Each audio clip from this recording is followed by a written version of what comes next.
British फैसला, अंतर्राष्ट्रीय कानूनों का सीधा उल्लंघन, ब्रेकिंग और शॉट।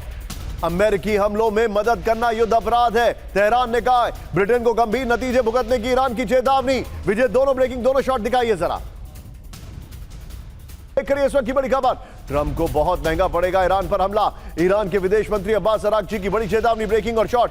सच्चाई से भाग रहा है अमेरिका प्रशासन, अरागची ने कहा ये कहा। आइए जरा पर गोप्रो पर इस वक्त की बड़ी खबर। विजय, हम पहली दो ब्रेकिंग को संभाल के रखेंगे। ये देखिए, ट्रंप को ईरान से डायरेक्ट धमकी, बड़ी खबर। ट्रंप को बहुत महंगा पड़ेगा ईरान पर हमला, इस वक्त की बड़ी खबर। आगे की कहानी देखिए, ईरान से समझौते के लिए भारी कीमत चुकानी पड़ेगी। अरागची ने यह भी कह दिया 2028 के चुनावों के लिए आक्रामकता का सहारा, अरागची ने कहा है। फिर ट्रंप प्रशासन में शामिल लोग सच्चाई से मुंह मोड़ रहे हैं। यह अगली बड़ी खबर, ब्रेक करिए। ईरान ने ब्रिटेन पर भीषण हमले की दी धमकी, ब्रेक करिए इस वक्त की बड़ी खबर। यूके के फेयरफोर्ड एयरबेस ईरान के का टारगेट, वैध टारगेट, बड़ी खबर।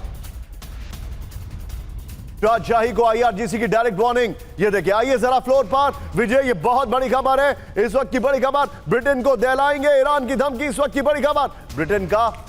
ब्रिटेन का फेयरफोर्ड एयरबेस ईरान का वैध टारगेट है, इस वक्त की बड़ी खबर। ईरान पर हमले में इस्तेमाल हर बेस टारगेट पर होगा, आईआरजीसी ने कहा। विजय, यहीं से अगली बड़ी खबर लीजिए, ब्रेक करिए। हमले की धमकी पर ब्रिटेन का ईरान को करारा जवाब, ब्रेक करिए इस वक्त की बड़ी खबर। ये वाली खबर और इससे पहले वाली ब्रेकिंग और शॉट बगल में चलाइए। ये इस वक्त की बड़ी खबर, ईरान पर जवाबी कार्रवाई के लिए तैनात नेटो, इस वक्त की बड़ी खबर। ईरानी हमलों को नाकाम करने के लिए ब्रिटिश सेना 24 घंटे तैयार है। विजय, शॉट्स की जगह सुमेरा को लीजिए। सुमेरा से मेरा सवाल है, सुमेरा, क्या इस युद्ध में नेटो की एंट्री होने वाली है? निशांत, अभी नहीं ऐसा लगता है कि नेटो की सीधी एंट्री होने वाली है, क्योंकि ब्रिटेन का भी देखिए आप पक्ष यही है। जब उनके जो बेसिस है उनका इस्तेमाल कर रहा है अमेरिका, तो उन्होंने कहा है कि हम अपने एलाइज का भी को भी प्रोटेक्ट करेंगे, यानी उनका साथ भी देंगे, और हम अपने नागरिकों का प्रोटेक्शन भी करेंगे। हम इतना ही दखल रखना चाहते हैं इस युद्ध में, लिमिटेड रहना चाहते हैं, वो वाइड स्प्रेड युद्ध का हिस्सा अभी नहीं होना चाहते हैं। तो नहीं लगता है कि ये वाइड स्प्रेड अभी होने वाला है, सीधे तौर पर एंट्री होने वाली है, नहीं है।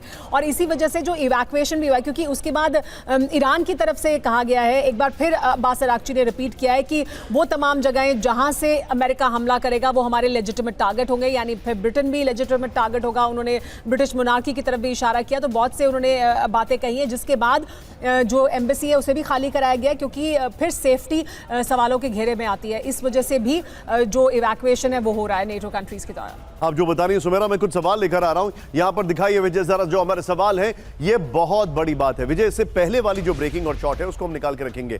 क्या ब्रिटिश बेस पर हमले के साथ जंग में नेटो की एंट्री होगी? नंबर 1। नेक्स्ट दिखाइए। आप तेहरान की धमकी के बाद क्या अब जंग ईरान वर्सेस नेटो होगी? विजय, इसको मिस आउट करिए।